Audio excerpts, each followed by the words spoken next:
Hey everyone, it's me, John Lorden. Welcome to a special edition of Johnny Vlogs. We're doing things a little bit different, kind of following in the trend of the Geek Corner episode that I did last week. And I want to give a very big thank you to everyone that was supportive of that. I know that one of the things that's tricky about YouTube is the audience wants to see you do certain things. And it took me a long time to kind of figure out what that was and to make that work. And I know a lot of my audience doesn't care about the geeky side of me, but many of you out there care about the balance in my life and how I try to balance all of these very dark topics. And the geeky thing really helps me do that. So things like cons can be really important to me in terms of bringing some light into my day. And I really appreciate it. And of course, great sci-fi and video games and all that kind of stuff. So we're going to be talking more about that today. That's why I've got the hat on. We're going to talk about what Awesome Con is and how was my experience there. But before we get to that, as usual, we have several people to thank, starting with Melissa Blake, who contributed via PayPal to john@lordenarts.com. Thank you so much, Melissa. I truly appreciate that. Daphne Chambers, Shannon Peachy, hope I'm saying that right, Shannon. Veronica, Jessica Sheaves, Sarah Gomez, Dustine Brinker, all new pledges on Patreon. Thank each and every one of you. And on top of that, Julie Flores has increased her pledge. Thank you so much, Julie. And a quick shout out to Cher, who sent me money through something called Interac, which I really appreciate also. So thank you all very much for supporting the channel, keeping me here doing what I love and things like this fun video we're going to do today. So what is Awesome Con? I fell into conventions, I think it was in 2008 was the first one. And what had happened was my wife and I started watching the show Smallville and just really fell in love with it. And something that I loved about it, you might remember on the studio tour, I have some Smallville artwork right behind me on the other side of the curtain here. What I really loved about it was a neat way for us to share time together, because it was almost like a soap opera in terms of how the stories were put together, but based in Superman's universe, which is something that I really appreciated and she didn't know as much about. So it was kind of this neat way to get her into a little bit more of the comic book scene and the kind of geeky side of all that lore. And we just really enjoyed it. So I heard about a convention. It was a really small convention called the Sci-Fi Slam, if I remember right. Maybe Sci-Fi Grand Slam, something like that. That was happening near the Burbank Airport in Southern California. And they were having a Smallville super panel that had several of pretty much the co-stars. The biggest star that was there was Erica Durance, who played Lois Lane on the show. So we went to that convention. It was a really small convention in terms of how these things go. But we had a great time and they had photo opportunities. So my wife got to take a picture with Erica, which was really, really cool. And then from that, we kind of got more and more interested in conventions. Of course, I already knew about Comic-Con, but never really looked into going or being part of that. And my wife and I wound up going several years in a row and really had a good time. Once again, kind of around trying to find actors from Smallville or see panels from Smallville in particular. And it was really neat because by the time we were going, Smallville was getting into its later seasons. Lex had left the show already, Michael Rosenbaum that played Lex Luthor.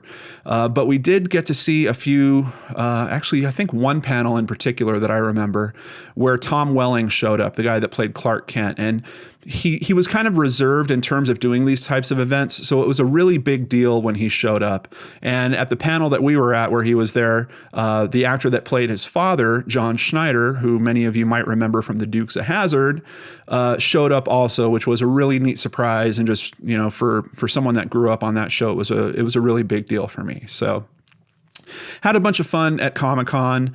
But it's a bit of a bear to get around.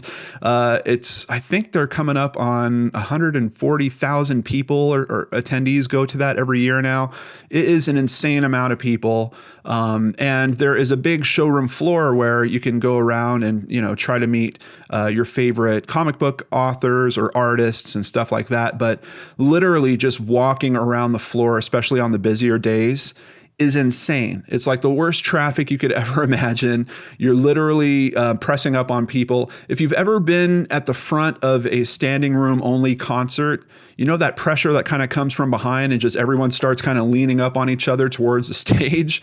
That's kind of what Comic-Con is like at times, trying to get around the showroom floor. So it's a bit of a bear. And, we kind of figured out a way to do it. We would go in the morning, try to go when it wasn't as busy, take a little break in the afternoon, make sure that we were in these lines for the panels that we wanted to see, because you have to be in line sometimes several hours ahead of that panel to be able to get a decent seat in there. So I don't know that we really fell out of it, but obviously Smallville stopped and we kind of didn't have as many reasons to go. So we kind of, I guess it's worth saying, we did kind of fall out of it. And then, of course, we moved to Minnesota, and we kind of talk about it every now and then. Maybe we'll go back to Comic-Con someday just to, have a trip to Southern California, spend some time in San Diego. San Diego is a beautiful city, a bunch of great artistic community there. So it's been kind of talked about. But then we start hearing about this thing called AwesomeCon that happens in Washington, D.C. And this year in particular, all of a sudden we hear that Michael Rosenbaum, the actor that played Lex Luthor, is going to be there. And that's a really big deal for me, because one of the things that I love most about Smallville is his interpretation of Lex Luthor. Quite honestly, I think he is the best Lex Luthor that there is. And I know that's a pretty tall category, especially with an actor like Gene Hackman in there. But Michael Rosenbaum got to play this character for so long. They had a really interesting story arc with his father being involved, and really, it was a really good dramatic tone that was set between him and his father. And then, of course, the scenes between him and Clark are probably some of the best scenes in the series. And I just thought he was a great actor, especially when it comes to drama. He's done some things since. He kind of keeps always pushing into the comedic stuff, which I think he does a good job at, but his drama skills are so strong. I'm really, really waiting for him to kind of swing back the other way and to give us some real heavy drama again, because I think he's awesome. On top of that, he's also been doing some stand-up lately, and he does a podcast called Inside of You, which we've watched. And we were watching that, and he interviewed Tom Welling, the actor that played Clark Kent, and was kind of talking to him about possibly doing a con. And you could still see that Tom was kind of reserved, but he was kind of coming around on it, saying, yeah, maybe I should do something like that. Well, a few weeks after they announced that Lex is going to be at AwesomeCon, all of a sudden, Tom Welling is going to be at AwesomeCon too. So at that point, it was pretty much a no-brainer. We absolutely had to go. Let me just show you. This is the bag from AwesomeCon, and this is their logo, which I already love. Just crazy sci-fi robot stuff. So I had a great time. I had a couple things in mind. Over the past couple years, I've really started reading a lot of comic books. That's another way that I keep this balance. Pretty much every night before I go to sleep, I read usually a few different comic books. So I'm getting to know some of those writers and really appreciate those writers. So I had this little checklist in my head of writers that I would like to see and possibly get their autographs there. And one of them was Scott Snyder, who many people would say is probably one of the best writers in comics going right now. And I was able to buy this. And this is going to sound really geeky, I know. This is the first variant cover that I've ever bought, though, so I'm kind of proud. This variant cover of Dark Knight's Metal. And it's kind of hard to see, but see, there's scribbling all over it. Those are signatures. We've got at the very top is Greg Capullo, the artist. Right under him is Scott Snyder. And then the colorist, I believe, also Jonathan Glampion. All of them signed it, which was really, really cool. Scott Snyder, by the way, I know there's a lot of critics about Superman. I'm actually not the biggest fan of Man of Steel or the way that they've been portraying Superman in the films lately. I don't know why they're messing it up so badly when you have people like Scott Snyder around. Just hire him to write the script or to at least point you guys in the right direction. We sat in on a Superman panel where he was speaking. And of course, they had Tom Welling and Michael Rosenbaum as well. And his take, his understanding of Superman is so awesome. It's so great to hear it from someone that has actually written the character and taken on that challenge of trying to write compelling stories for Superman. He's really amazing. So he was one of the big ones. And another big writer that I wanted to meet primarily because of this book, The Vision, which you might recognize Vision from the Marvel Universe. He's in the Marvel Cinematic Universe. But this book is really awesome because it's almost like a superhero story meets Desperate Housewives or something like that, like a really kind of off-key drama. It's a really well-told story, even for people that aren't huge comic book fans. It's just about people struggling to be human, really, and don't all of us kind of feel like that in some way. But down here you can see that the author, Tom King, was nice enough to sign and personalize that for me, which was really awesome. And lately, one of the things that I've really been into also has been Doctor Who. I've been watching a particular season of Doctor Who. It's the first season that I've ever watched in my life. I know I'm kind of getting into this late, but I had this particular thing in my mind that I wanted this Doctor's sonic screwdriver. So I'm not going to say who the Doctor is, but for any of you Doctor Who fans out there, you recognize this sonic screwdriver? I'm sure many of you do. And now I can lock or unlock doors at whim. So that was it for kind of the major stuff that I wanted to get out of it. But one of the biggest things was they also had a bunch of stuff on the floor. You can see they had a Star Wars display with some costumes. I don't think they were production used costumes from The Last Jedi, but it was still neat seeing the costumes in scale and seeing a close up on lightsabers and stuff like that. They had this, which is a little video clip I want to share with you guys, which is a Back to the Future DeLorean, but it's been converted for Ready Player One. You can see we've got the Parzival license plate. We've got the kit lights on the front of it. Really cool to see that in person. And then on top of that, of course, the big moment that we all went for, or my wife and I specifically went for, was to meet Michael Rosenbaum, to meet Tom Welling.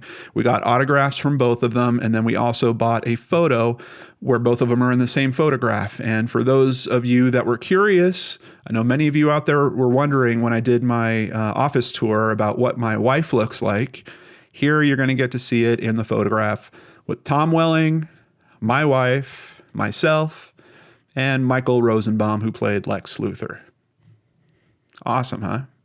It was really thrilling to meet them finally. It felt really weird, particularly meeting Michael Rosenbaum, because watching him do a podcast, and his earlier podcasts, he would actually do a video version, and those are the ones that we watched heavily before we went. You really get this sense that he's speaking directly to you. So all of a sudden, when he's actually there in person, you kind of have this feeling of like, yeah, I know you. What, you don't remember me? It's this really strange feeling, but he's really personable, really fun and likable guy. He kept messing around with the star that was next to him. Oh, I can't remember the guy's name right now. He's on Agents of S.H.I.E.L.D., but he was like throwing little paper balls over at him and singing with him and doing all kinds of stuff. Really, really cool.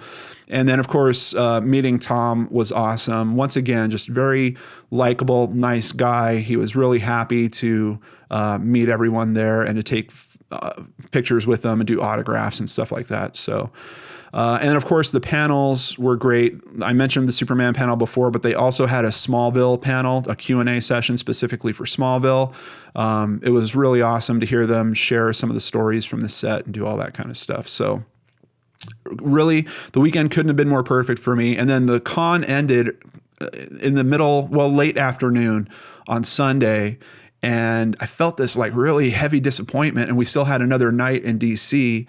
And that's when I decided, hey, maybe we should check out Ready Player One. So it was just a perfect movie to wrap up a real geeky weekend like that, and a great time. So that's it for my review of AwesomeCon. I'm pretty sure I'm going to do it again. So, if any of you happen to be there next year, keep an eye out for the Lord Arts. I'll be walking around there, I'm pretty sure. It was just well done. And I like that it's not as big as Comic-Con. It's easier to get around. Of course, they don't have quite the same level. Hollywood really puts a lot into Comic-Con, so like a lot of current stars and big movies that haven't come out yet, will kind of show up there. This is a little bit of a step down, but honestly, I enjoyed it a whole lot more because everything was just more accessible. Everything was just easier, and I didn't feel like I had to take a nap in the middle of the day because I was just burnt out from having 50 people crammed around me when I was trying to walk down a hallway or something like that. So it was really a lot of fun. And if any of you are in the Washington, D.C. area in April, I suggest you check out AwesomeCon.